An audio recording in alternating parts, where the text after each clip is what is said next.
जिज्ञासु मित्रों, बहुत बहुत अभिनंदन है आपका दिव्य सृजन स्पिरिचुअल में। और आज यह लाइव चर्चा का कार्यक्रम हम शुरू कर रहे हैं, जिसका विषय है प्राणमय कोश। कि प्राणमय कोश भी आत्मा नहीं है।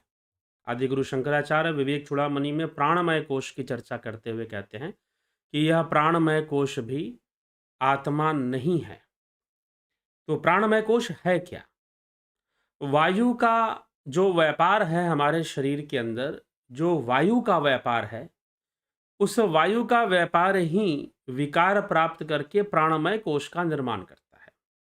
और प्राणमय कोश के माध्यम से ही कर्म इंद्रियां कार्य करती हैं, जैसे कि देखना, बोलना, चलना फिरना, हाथों के कार्य हो गए, प्रजनन और उत्सर्जन की जो क्रियाएं हैं, वह सब जो है प्राणमय कोश के द्वारा ही होती हैं।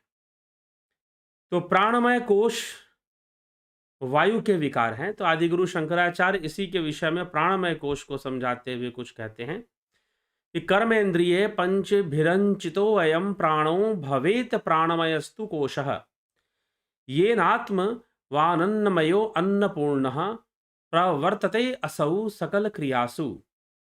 पांच कर्म इंद्रियों से युक्त यह प्राण ही प्राणमय कोश कहलाता है। अर्थात पांच कर्म इंद्रियां जो हैं, उनसे युक्त वाणी हो गया, हस्त हो गए, पैर हो गए, पाद हो गए, हमारे जिनको पैर बोलते हैं।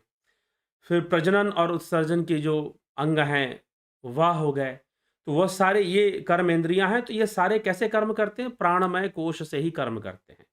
तो कर्म इंद्रियों से युक्त है प्राणमय कोश। कैसे, किस चीज से युक्त है? तो कर्म इंद्रियों से युक्त है, तो युक्त कहलाता है। तो जिससे कि यह अन्नमय कोश अन्न से तृप्त होकर कर्मों में प्रवृत्त हो जाता है। तो प्राणमय प्राण होने के कारण ही अन्नमय कोश भी कर्मों में लिप्त होता है या कर्म करने में प्रवृत्त हो जाता है। जो स्थूल शरीर है, वह प्राण के कारण ही, यह जो स्थूल देह है, यह प्राण के कारण ही कर्मों में इसकी प्रवृत्ति बनती है। ठीक? तो यह इसलिए प्राणमय कोश जो है वो कर्म इंद्रियों से युक्त है। दूसरी बात बताई जा रही है, नैवात्मपि प्राणमयो वायु विकारो गंता गंता वायु वदंत वदंतर बहिरेश यस्मात् किंचित् क्वापि न वेत्यस्तमनिष्टम स्वं वान्यम वा किंचन नित्यम परतंत्र। अर्थात प्राणमय कोश भी आत्मा नहीं है, क्योंकि यह भी परतंत्र है। क्योंकि यह वायु का विकार है। वायु विकारो नैवात्मपि प्राणमयो वायु विकारो। यह जो प्राणमय कोश है, यह वायु का विकार है। तो प्राणमय कोश भी आत्मा नहीं है, क्योंकि यह वायु का विकार है। वायु के समान ही बाहर भीतर जाने आने वाला है। यह प्राणमय कोश वायु की तरह, जैसे हमारे अंदर से अंदर हवा आती है, फेफड़े में जाती है और वहां से बाहर निकल जाती है, तो यह उसका आदान प्रदान चलता रहता, बाहर भीतर जाने वाला नहीं है। यह कोई स्थिर तत्व नहीं है, यह कोई शाश्वत तत्व नहीं है। तो इसीलिए इसे आत्मा नहीं समझा जा सकता, इसे आत्मा नहीं कहा जा सकता। ठीक?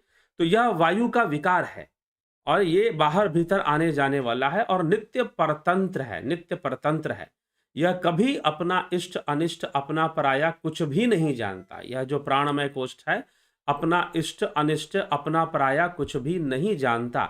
इसीलिए यह परतंत्र है, यह शाश्वत नहीं है, यह भी क्षणिक रूप में है, आने जाने वाला है। तो इसीलिए यह प्राणमय कोश आत्मा नहीं है, यह कहा गया। तो अब प्राणमय कोश वायु का विकार है, मतलब वायु ही विकृत होती है और विकृत होकर पांच रूप धारण कर लेती है, जैसे कि प्राणवायु, अपान वायु, समान वायु, व्यान वायु और उदान वायु। पांचवा उदान वायु। तो ये पंच वायु बनते हैं। इस प्रकार से इनके उपवायु बनते हैं, जिनको 49 वायुओं में विभाजित कर दिया जाता है, तो 49 में। तो ये प्राणमय कोश है। तो ये अनेकों विकार को, जैसे कि हमने श्वास लिया, हवा भरी, तो अब वो जो वायु है अनेक रूप धारण करती है। वही अपान वायु बनकर नाभि के नीचे प्रवाहित होती है। मध्य में वह जो है समान वायु बनकर चलती है और रक्त के साथ वो रक्त को प्रवाहित करती है, तो वह व्यान वायु हो गई। ठीक है? और फिर उदान वायु, जो कि ऊपर की ओर मस्तिष्क की ओर जिसकी दिशा होती है, वो उदान वायु होती है। तो प्राण वायु, व्यान वायु, समान वायु, अपान वायु और उदान वायु, ये पंच वायु हैं। तो यह जो प्राण है, ये प्राण वायु के ही पंच रूप है। एक ही प्राण वायु है, वो पंच रूप में विकृत होकर यह इसका विकार रूप है, अर्थात विकृत होकर यह अनेक रूप धारण करती है, अनेक रूप धारण करती है।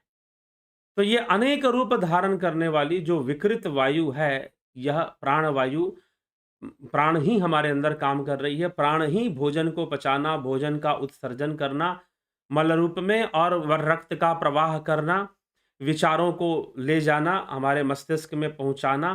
तो ये संपूर्ण सिस्टम जो है प्राण का सिस्टम है। तो यह प्राणमय कोश है।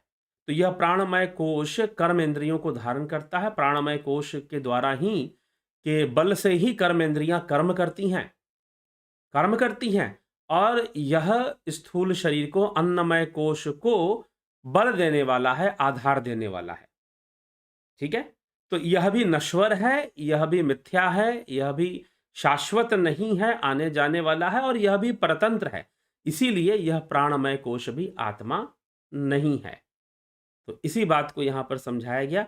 हम प्राणमय कोश को और अन्नमय कोश की भिन्नता को और उनके बीच जो संबंध है उसको बहुत आसानी से हम समझ सकते हैं। यदि हम ध्यान योग आदि क्रियाओं को जानते हैं, करते हैं, तो हम ध्यान योग के माध्यम से इनके रहस्य को भी समझ सकते हैं। तो यही है। तो जरूर हम ध्यान योग के माध्यम से समझने का प्रयास करें। तो आगे चलिए, आगे मनोमय कोश पर हम चर्चा लाएंगे। तो आज प्राणमय कोश की चर्चा थी, अगली चर्चा मनोमय कोश पर, कि मनोमय कोश आत्मा है या नहीं है, अगर नहीं है तो क्यों नहीं है। जैसे अन्नमय कोश के बारे में भी बताया गया कि यह आत्मा नहीं है तो क्यों नहीं है। प्राणमय कोश के लिए कहा गया परतंत्र है, आने आने जाने वाली है और विकारों को प्राप्त होने वाली है। तो आत्मा विकारों को प्राप्त नहीं होता, और आत्मा आने जाने वाला नहीं है, वो शाश्वत सनातन सर्वव्यापी है।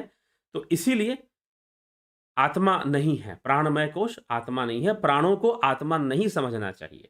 देवताओं ने पहले प्राणों को ही आत्मा समझ लिया, लेकिन वह आत्मा नहीं है।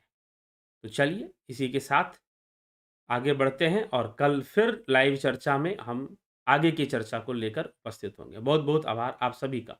जुड़े रहें, बने रहें, शेयर भी करें। ये जानकारियाँ, ये आध्यात्मिक जानकारियाँ, शास्त्र सम्मत जो जानकारी यहाँ दी जाती है, उसको लोगों तक पहुँचाया करें, शेयर किया करें, तो ताकि वो भी इन रहस्यों को समझकर अपने जीवन को और बेहतर तरीके से समझ सकें और जीवन को बेहतर बना सकें। बहुत बहुत आभार आप सभी का।